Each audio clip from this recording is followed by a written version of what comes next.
You know, if I was hitting a short iron, that set is going to happen around waist high. Okay, boom. If I was hitting a high 5 iron, you know, it might be a little bit more here. If I was hitting a driver, you know, the set might be a little bit more chest high. Whether they're fighting it be across the line. If you set the club correctly, and then you turn it up there without doing anything, guess what? It goes to that spot. It's just the fact that everybody is doing something else other than trust that we talked about 100%. With the wedges as well. This is like trust, but like deeper in the swing. Yes. Like trusting it up to here and not doing anything. Yep. To let it happen. Yep, absolutely. That defining backswing feels for you, like you mentioned. You said you get a little cross the line at the top. I can already see why. All right, we're going to talk about the right arm a little bit in the backswing and making sure we turn it to the top, hitting off. And again, if we look at this swing here, we're going to see, you know, watch, the rest of today will be cleaning up the top of the swing for you. Gosh, okay? It's been my dream forever. Absolutely. And here's the thing. It comes the same way it does for everybody. Everybody. Okay? It comes in what I call the holy grail drill for Porzak Golf and for Golf Pit. It's the set go. It's understanding that when you're in the right position and the club is set and you simply just turn it up there and don't change anything else, the club goes, that's how we get the club to the perfect spot at the top. We're going to set the club. Good, there's that angle we tried to create for the 30-yarder a little bit ago, remember? Now it's not, now it's there. Now we just turn to the top and turn it through, right? And for you, we need to also add a little pause up there because again, the top for you right now is undefined. Yes. The top is something where the arms have lifted and the club has gotten across. So we need to make sure that you take this unit and you keep the elbow pinched in and you just make a little turn to the top. A little bit of that issue. So as you're going back, yep, a little bit more at the golf ball. Technically, what's perfect? At the ball or 6 inches inside of it on the way back. Okay. And your hand level here at the set position is wonderful. like waist or? It's going to be around waist or belly button or bottom of the rib. It'll kind of change. So here's the thing. You know, if I was hitting a short iron, that set is going to happen around waist high. Okay, boom. If I was hitting a high 5 iron, you know, it might be a little bit more here. If I was hitting a driver, you know, the set might be a little bit more chest high, okay? Because again, it's about the club and the loft and the angles you're creating. So overall, for 7 iron and down, you would always feel it around hip high, around belt high. And then from here, guess what I get to do? I just get to turn and move right back down. Was that a full swing? Was that a set position? Was that a set go? What was that? Because I don't. That was like 3/4. It wasn't a set. Just normal 3/4. Okay, good. Because really, that's your full swing. Okay.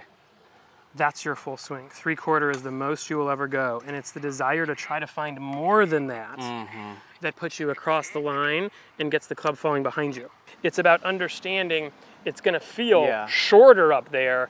And again, like you said, at first it's hard to trust that you're going to be able to hit the club that far. But you're going to find really quickly that your efficiency goes way up and you get a lot more output for a lot less input. Money, dude. Little turn hit. Good. That's it. I need to see a lot more set goes from you because the one way to make the transition smooth and easier is to make a more connected finish of your backswing. So again, that's why we say set it below the belt, waist high, pause it. Okay. Good, little turn. Wow. The only thing that gets really hard is when you try to make a 3/4 backswing and you go quick. Right? So because it's going to be shorter, it needs to be smoother. And that's why I said the pace at which you work at it. That's what defines people who, when they leave the lesson, get better, and the people who, when they leave the lesson, don't get better. Right? If you're working on a 3/4 swing and you're just, you know, trying to hit it full blast, no chance. You're not getting the rep that you need. If you're there and you're being okay, good. There's that spot. Okay. That's it. All right, so I'm just going to go right back there. Right back there. Good. Okay, I don't care how I hit it. It doesn't matter that I striped it right down the middle, but that's irrelevant. I got 3 reps of being in the right spot and connecting to that spot, right? And again, the only way your next golf ball will have that is if you're just as deliberate and you begin to not catch it, but you redefine again what's going to happen. You're just going to turn it up there. Good. boom. And you'll really start feeling what it's like to do a hideki. You know what I mean? Yeah. Now you're gonna go 3/4 with a little pause and just give it a rip. Who cares where it goes? Okay. Good, tiny turn.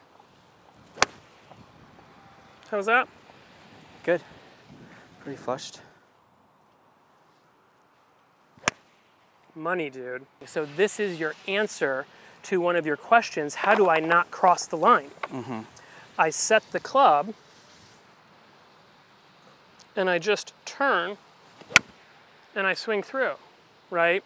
It's, you know, you ever feel yourself catch, you know that you didn't set the club and turn it up there, right? You ever feel a full length swing for you, right? Earlier today, it was simply defined as the 3/4 swing. We kind of got up there and went right back down. And that can be something that gets you there. But the thing that will get you where you really want is here, and then understanding, okay, so from here, I just turn it, and I go right back down. Gotcha. Right? So give me a couple more of those, and we'll grab the 3-wood out. Okay. But I want you to make sure you get an answer to that question of, how do I get rid of the across the line? Okay? It is in the set go and understanding that you set it, and then you just get to make a tiny turn. It's gonna feel shorter. Oh, dude. How was that? Good. The Great. best of the day so far, I think. Last one for me. Trust that we talked about 100%. with the wedges as well. This is like trust, but like deeper in the swing. Yes. It's like trusting it up to here and not doing anything. Yep. To let it happen. Yep, absolutely. Second best of the day? Yep. Again, the go-to drill for you. It's not just for you, it's for everybody. It's for everybody. That is how, literally, we get everybody to that same nice spot at the top, whether they're fighting it being laid off, whether they're fighting it be across the line. If you set the club correctly, and then you turn it up there without doing anything, guess what? It goes to that spot. It's just the fact that everybody is doing something else other than that. So that's why this, I always come back to it, and throughout 10 years of us doing it, it's the one thing that everyone can do that will get them better, more towards the path of the least amount of manipulation, right? Where they just, boom, set it, turn it.